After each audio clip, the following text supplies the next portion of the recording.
Coming up, it's a new year and another round of monthly yarns over the back fence with my guests Walter Williams and Ashleigh Mack.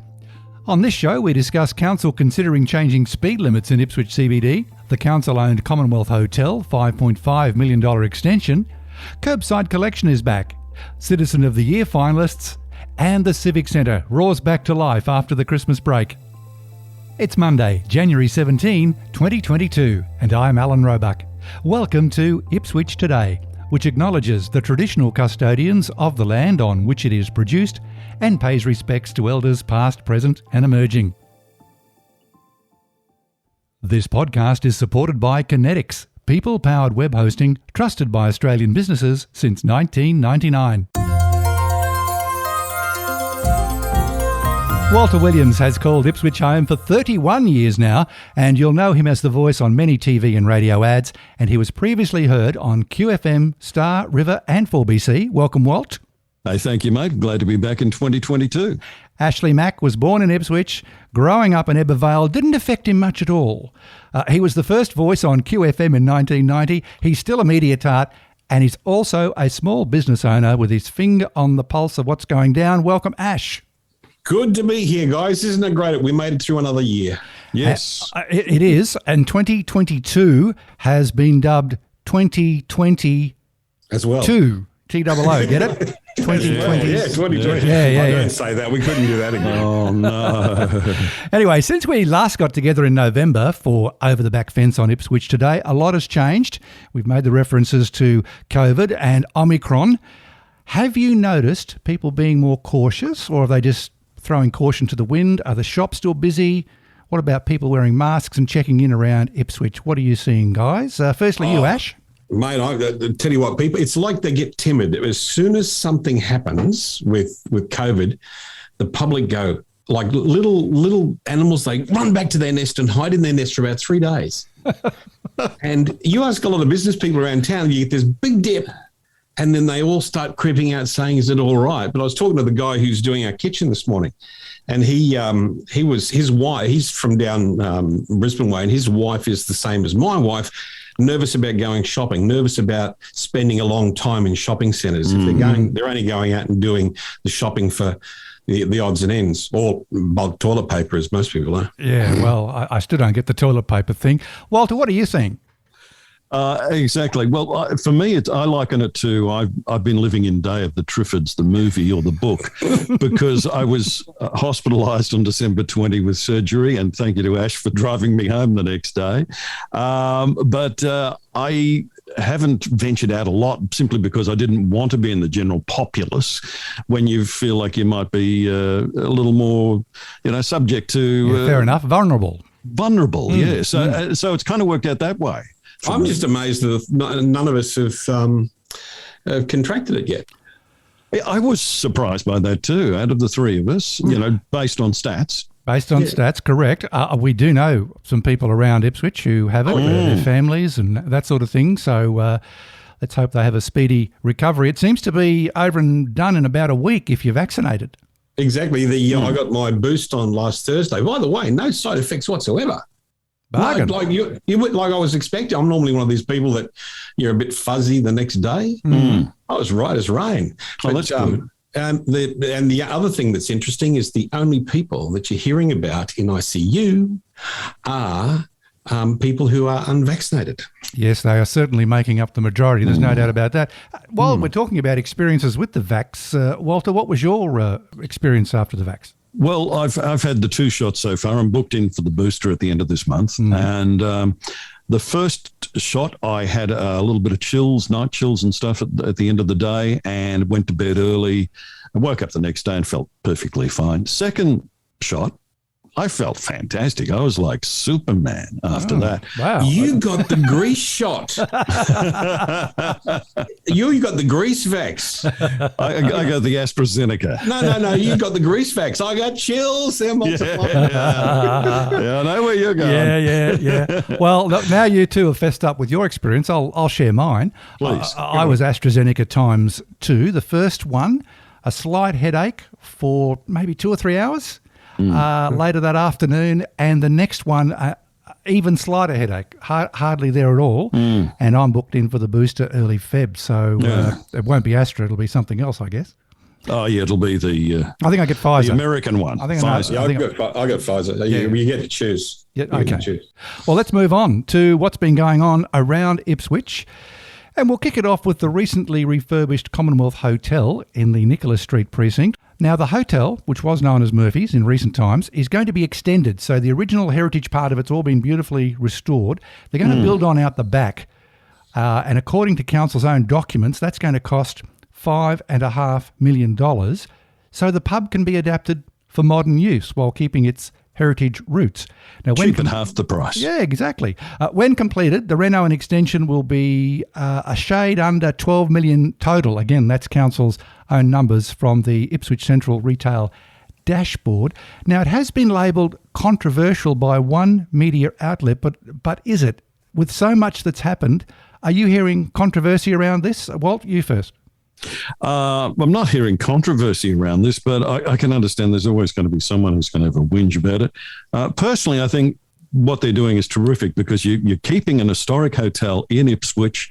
Sure, there's going to be some changes, but all for the better of, new kitchen storage areas, loading docks, beer gardens, dining, what. But at the end of the day, they're going to be able to secure a better tenant in there. They're going to get better returns on it. And it'll still be very much part of the heart of Ipswich. It'll end up being a showpiece, I think. Absolutely. Ash, what are you hearing? Well, $12 million is a very expensive venue. It is. If you're in It is. business, But you know what? We've said this before. The council had no choice but to fix it. If it was to be gone, demolished, that would have just been a terrible result. So, yes, expensive, but had to happen. Sorry, I cut in. So how does the council recoup their money? Is the tenant going to be paying pretty exorbitant rent? They've got to make this thing work. I think they'll amortise it over a much longer period. It'll be like the World War I reparations for Germany. We'll pay it off 100 years later. True, but you got to realise that the whole damn thing subsided at one stage, didn't it? So if they'd just let it go the way it was going, it was due for demolition, which would have been a shame. Would have been. It will be pretty. It is. It will be. Oh yeah, it's already looking good. Yeah. Another thing from the council agenda: kerbside collection is back and being progressively rolled out across Ipswich. But don't put your stuff out if it's not your suburb's turn. That's a big no-no. I have a funny kerbside collection story, and I want to hear yours in a second. When I was living in Brassel a few years ago, the night before of our week, I thought, right, it's time to put everything out. Literally the night before of the week, right? So I put it all out. I think it was about 4 o'clock in the afternoon. Nice, neat pile. By 6 o'clock, I looked out the window and there wasn't a thing left. Absolutely. Oh, you're one of these people with good junk. That must be. I couldn't believe it. What have you heard? What have you heard and seen in terms of kerbside collection, Walt? Well, we call our place 48 hours like the 1982 Nick Nolte, Eddie Murphy movie, because within 48 hours of putting anything in our Bermuda Triangle, it will disappear like at your place. And it's not necessarily good stuff. It just disappears. But I do applaud them in coming back with the kerbside collection thing. It's much needed. It's a better way of recycling. My oldest son, who's a bit of a tinkerer with things, he would go around and grab things like whippersnippers and that sort of stuff. Then he'd actually fix them and give them away. Oh, what a guy. Yeah, and because he was, what's he going to do with a whole heap, but he loved tinkering. Yeah. So he'd give them away to people, which I thought was a really clever idea. But my favourite story is my youngest daughter, Courtney, come barreling in her car one day, and she had these 2 chairs in the back. It was a little Yaris, right? And there's 2 chairs in the back. She says, Dad, this bloke down the road's put these chairs out, and there's a whole heap more down there. I'm going down to get the rest. Right? This is down on a couple of streets away. Yep. Anyway, she goes down, and about 5 minutes later, she turns up, grabs the 2 chairs she already had, put them back in the Yaris, and took off. When she came back, I said, what was that all about? She said, oh, no, he just had them delivered. Oh, no. she had pinched the guy's chairs off his driveway. Oh, it was kerbside collection. That's a slightly embarrassing moment, but it all ended okay. Yeah, it ended okay. He laughed and she laughed. They just thought it was funny. Another item from council over the Christmas break that's dropped is they want to survey residents about speed limits in Ipswich CBD. And the way council's worded their media release, it seems as though they're keen to drop the speed limits. Now, it's already a bit of a mismatch of speeds if you're driving through the CBD. And Australia, I think, has too many different speed limits. And I can talk about the UK model where they operate very efficiently with 3, possibly 4. What should council do about CBD speed limits, Ash? Well, they'd probably save money on the number of signs they've got to buy. But I can't understand why you've got 40 on one bit, 50 on the next, and 60 on the next. I think it should actually just be one, and a little bit of common sense. If the boys in blue see an idiot driving too fast or driving recklessly, pull him over. Yeah. Speed does not necessarily mean reckless. And does it save lives or anything? Well, allegedly it reduces injury. There have been many, many studies, but we only have to think back 2 or 3 decades, and all these reduced speed limits around busy areas just weren't a thing. Now, jury's still out in my head whether it should be reduced to 40 through the CBD or 50 or 60 or whatever. But I think the top of town reduction to, I think it's currently 40. 40 k's. Well, I think that was done just based on whinging power. Because the original, the speed bumps have been there for ages, haven't they? Oh, yes. And they're pretty vicious if you hit them any higher than about 40. Even four-wheel drivers slow down on them. So I would encourage people listening to us to get on the council's, I think it's Shape Your Ipswich website, have your say about speed limits in the CBD. That always makes me think of the push bike rule and the helmets. And I've never been a fan of the helmet rule, even though that was brought in Queensland by our local politician, David Hamill. But the helmets, I believe, stop people getting on bikes because most people are vain and they look pretty average with a helmet on. And I think we're paying for it in obesity and lack of exercise. Oh, I don't know. That's an interesting study. That is a very interesting study. I've never heard that before. It doesn't stop me getting on a bike. I actually prefer to have the helmet on a push bike, same as on a motorbike, of course. Oh, yeah, I'm not complaining about me having to wear one, but I'm saying there's a lot of people who don't ride push bikes because of the helmets. Well, it's not compulsory stateside, is it, in the US? No. They don't even have to ride. You don't even have to wear a helmet on a motorbike in the States. No. Do you? I think some states might have that in now. But sorry, Walt, you were going to add something?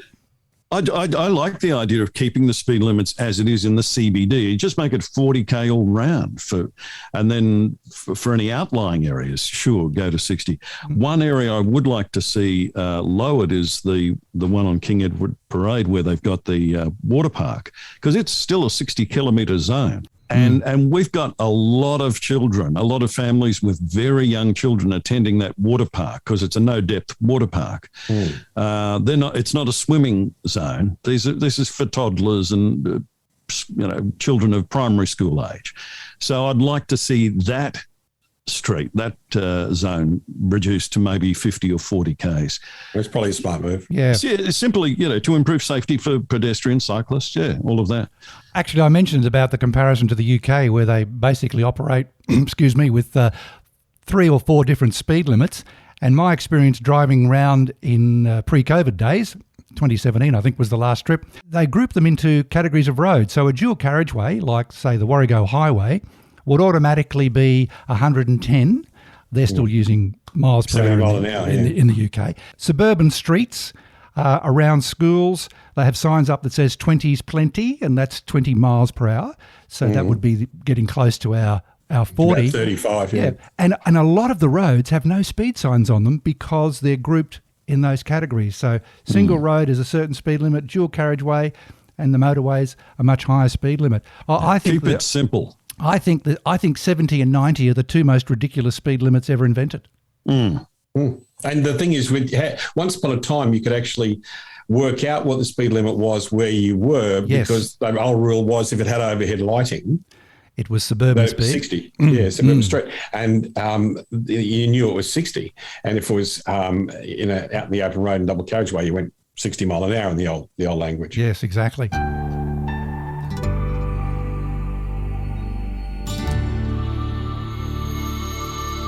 It's January. That means it's time for the annual Australia Day Awards, which is run by Ipswich City Council, and the finalists have been announced. Ash, I sent out the list to you guys to have a bit of a look through.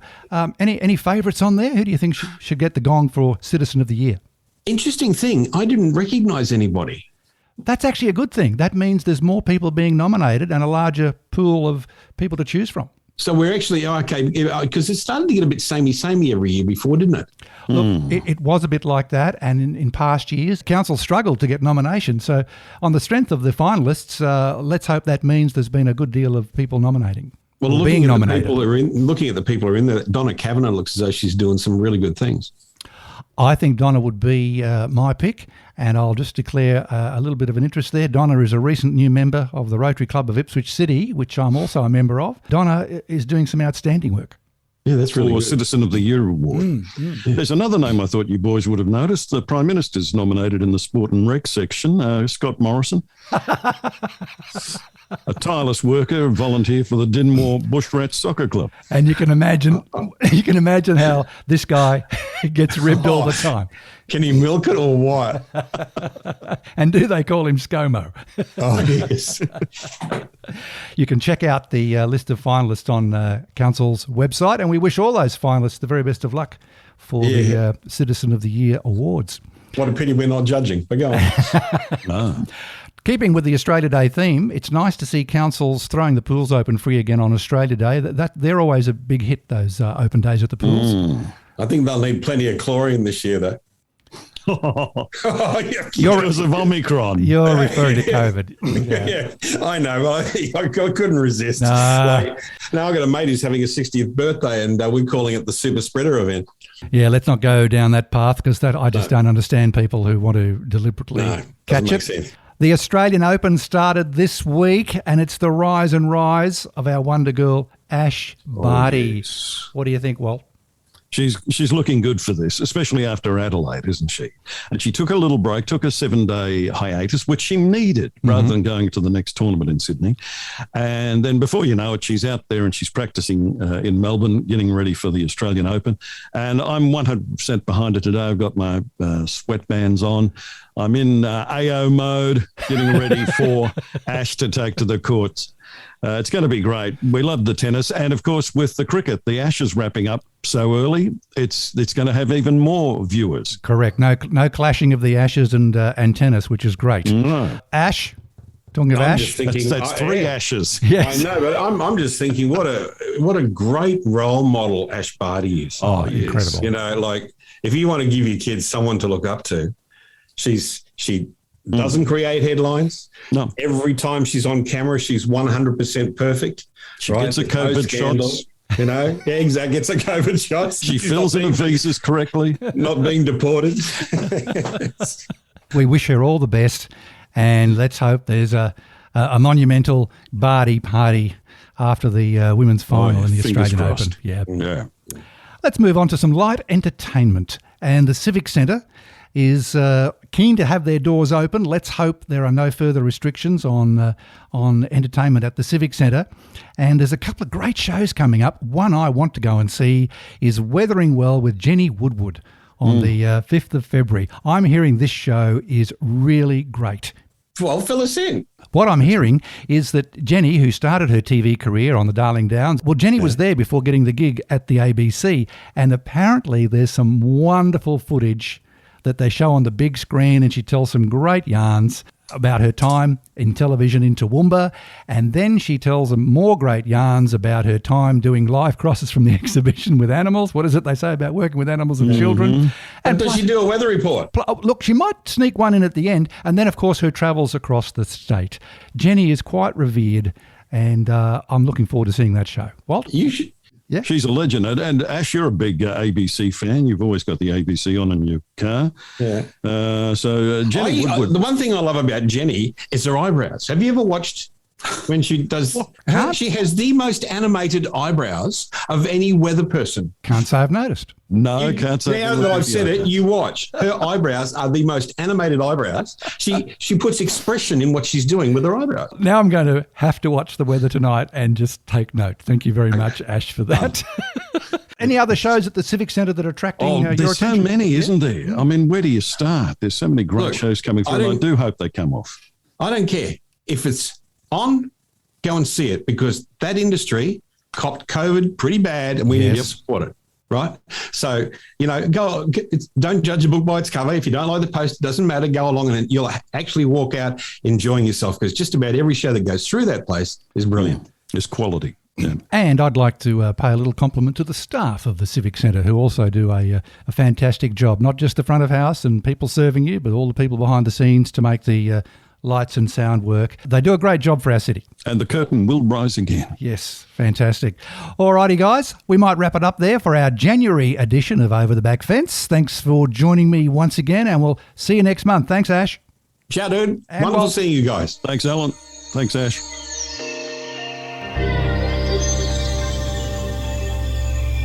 Just a reminder, you'll find handy links in the show notes. Ipswich Today is supported by Kinetics, people-powered web hosting trusted by Australian businesses since 1999. This podcast is also listener-supported. Please make a once-only gift or regular donation to help keep it online. Just go to ipswichtoday.com.au and click the donate button on the homepage to make a payment through PayPal. Follow and stream this podcast from your favourite app, including iHeartRadio and Amazon Music Podcasts, or play Ipswich Today from smart speakers. Music is supplied by Purple Planet Music.